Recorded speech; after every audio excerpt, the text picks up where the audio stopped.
គ្នាត្រូវចែកចាយព័ត៌មានពិនស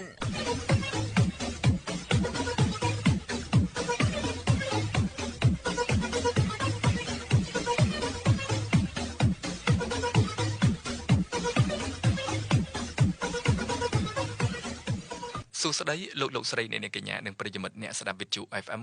98.5 MHz ផ្សាយចេញពីទីរួមខេត្តក្រចេះជាទីមេត្រីនៅពេលនេះសូមអញ្ជើញលោកអ្នកនាងស្ដាប់ព័ត៌មានដកស្រង់ពីគេហទំព័រ Fresh News ស្ដីអំពីឯកឧត្តមឧបនាយករដ្ឋមន្ត្រីហងជុនរ៉ុនមានប្រសាសន៍ថាទីវាគ្រូបង្រៀនជាការរំលឹកគុណគ្រូគ្រប់ជំនាន់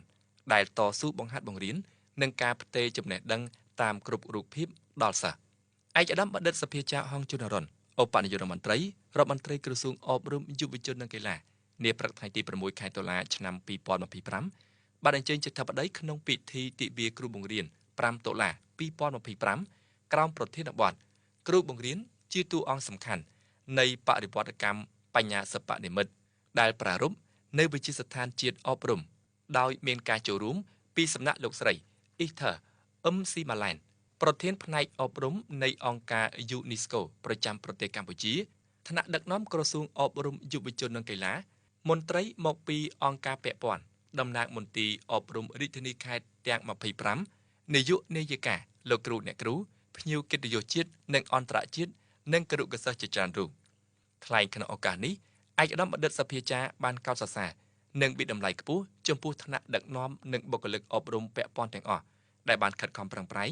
អនុវត្តបេសកកម្មរបស់ខ្លួនដោយជោគជ័យគួរឲ្យកត់សម្គាល់ក្នុងការបិទបញ្ចប់ដំណើរការឆ្នាំសិក្សា2024-2025ប្រកបដោយប្រសិទ្ធភាពនិងគុណភាពជាក់ស្ដែងបេក្ខជននិទេស A បានកើនឡើងរហូតដល់ទៅ3020នាក់នៅក្នុងការប្រឡងសញ្ញាបត្រមធ្យមសិក្សាទុតិយភូមិនិងការប្រឡងសញ្ញាបត្រអប់រំបច្ចេកទេសដែលទើបតែបញ្ចប់ថ្មីនេះឯកឧត្តមបណ្ឌិតសភាចាហងជុនរ៉ុនបានបន្ថែមថាយើងទាំងអស់គ្នាបានប្រារព្ធទិវាគ្រូបង្រៀនដែលជាការរំលឹកគុណគ្រូបង្រៀនគ្រប់ជំនាន់ដែលបានខិតខំប្រឹងប្រែងតស៊ូលះបង់នៅក្នុងការបង្ហាត់បង្រៀននិងការផ្ទេរចំណេះដឹងតាមគ្រប់រូបភាពនិងគ្រប់មធ្យោបាយដល់ក្មួយសិស្សនិស្សិតនិងយុវជនគ្រប់រូបតាំងពីដើមរៀងមកការរំលឹកគុណគ្រូនិងការដឹងគុណគ្រូបានក្លាយទៅជាចលនាជាតិដ៏ផុសផុលមួយត្រូវបានស្ដែងឡើងតាមរយៈការជួបជុំសិស្សឬអតីតសិស្សជាមួយនឹងគ្រូបង្រៀនឬគ្រូបង្រៀនចូលនិវត្តន៍ដើម្បីប្រារព្ធទិវារំលឹកគុណគ្រូនៅតាមសាលារៀនក៏ដូចជាការបង្កើតឱកាសនានាដើម្បីសួរសុខទុក្ខនិងជួបជុំជាមួយនឹងគ្រូបង្រៀនតាមរយៈគ្រប់រូបភាពទន្ទឹមនេះដែរឯកឧត្តមបណ្ឌិតសភាចាឧបនាយករដ្ឋមន្ត្រីបានថ្លែងអំណរគុណយ៉ាងជ្រាលជ្រៅដល់សម្ដេចតេជោហ៊ុនសែនអតីតនាយករដ្ឋមន្ត្រីនៃព្រះរាជាណាចក្រកម្ពុជានិងបច្ចុប្បន្នជាប្រធានព្រឹទ្ធសភាដែលបានគាំទ្រនិងសម្រេចដំឡើងប្រាក់បៀវត្សនិងលើកកម្ពស់ជីវភាពគ្រូបង្រៀន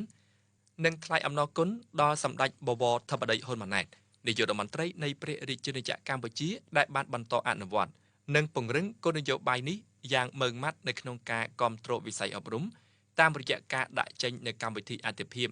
និងការវិនិយោគនៅមូលនិធិមនុស្ស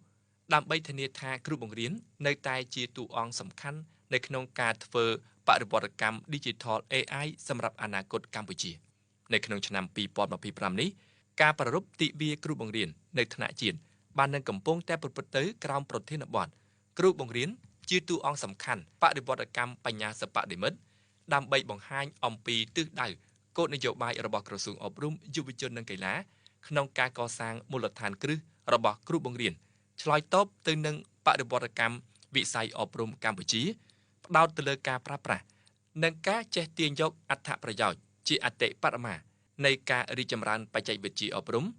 និងបញ្ញាសិប្បនិម្មិត AI នៅក្នុងការលើកកម្ពស់គុណភាពអប់រំតាមរយៈការអភិវឌ្ឍបំណិន Digital ដល់គ្រូបង្រៀននៅកម្ពុជាដើម្បីឆ្លើយតបទៅនឹងការវិវត្តយ៉ាងឆាប់រហ័សនៃបច្ចេកវិទ្យា Digital ក្នុងតំបន់និងពិភពលោកដែលនឹងនាំមកនូវការផ្លាស់ប្ដូរជាវិជ្ជមានយ៉ាងច្រើនដល់វិស័យអប់រំនៅកម្ពុជា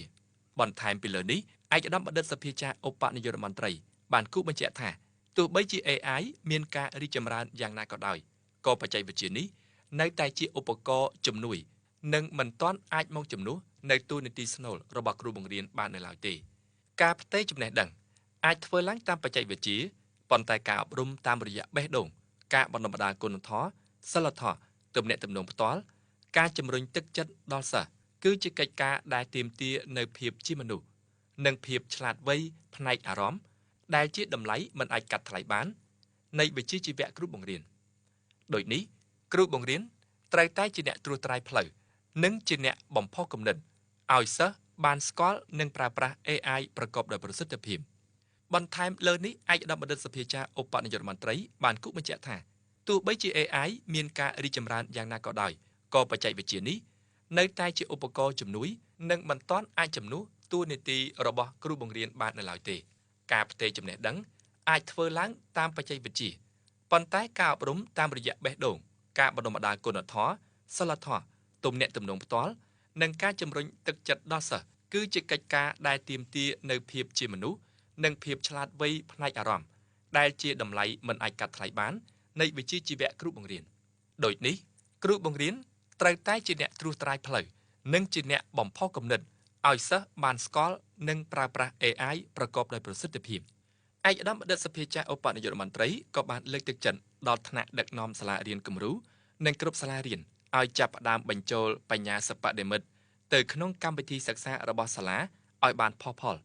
ដោយជំរុញប្រើប្រាស់ឧបករណ៍ AI ជំនួសនៅក្នុងការរៀបចំផែនការបង្រៀន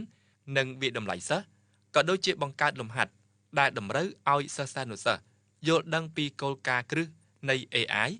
និងរបៀបប្រើប្រាស់បច្ចេកវិទ្យានេះប្រកបដោយក្រមសីលធម៌គោលដៅសំខាន់គឺការបណ្តុះបណ្តាលសិស្សានុសិស្សឲ្យក្លាយទៅជាពលរដ្ឋ Digital ដែលមានសមត្ថភាពនិងអាចទាញយកសក្តានុពលនៃ AI មកបង្កើតការងារនិងការសិក្សាដើម្បីត្រៀមខ្លួនសម្រាប់ទីផ្សារការងារនាពេលអនាគតជាថ្មីម្ដងទៀតតាងនាមក្រសួងអប់រំយុវជននិងកីឡាឯកឧត្តមបណ្ឌិតសភាចារ្យឧបនាយករដ្ឋមន្ត្រីបានថ្លែងអំណរគុណយ៉ាងជ្រាលជ្រៅបំផុតដល់លោកគ្រូអ្នកគ្រូទាំងអស់នៅទូទាំងប្រទេសកម្ពុជាដែលបានខិតខំប្រឹងប្រែងលះបង់កម្លាំងកាយចិត្តប្រាជ្ញាស្មារតីបង្ហាត់បង្រៀនសិស្សឲ្យទទួលបានចំណេះដឹងជំនាញសិលធម៌ចរិយាធម៌និងកាយសម្បទារឹងមាំដើម្បីក្លាយជាពលរដ្ឋល្អជាសសរទ្រូងដ៏រឹងមាំនៅក្នុងការអភិវឌ្ឍប្រទេសជាតិឲ្យសម្បូររុងរឿងលោកអ្នកនាងទើបបានស្ដាប់ព័ត៌មានដកស្រង់ពីគេហទំព័រ Free News ស្ដីអំពីឯកឧត្តមឧបនាយករដ្ឋមន្ត្រីហងជួនអរុនមានប្រសាសន៍ថា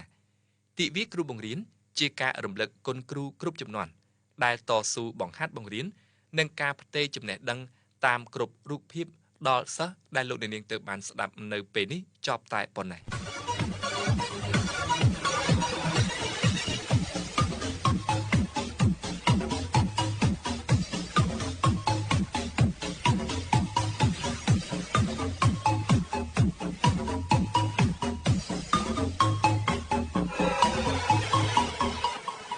និយាយថាទេចំពោះព័ត៌មានคล้ายៗ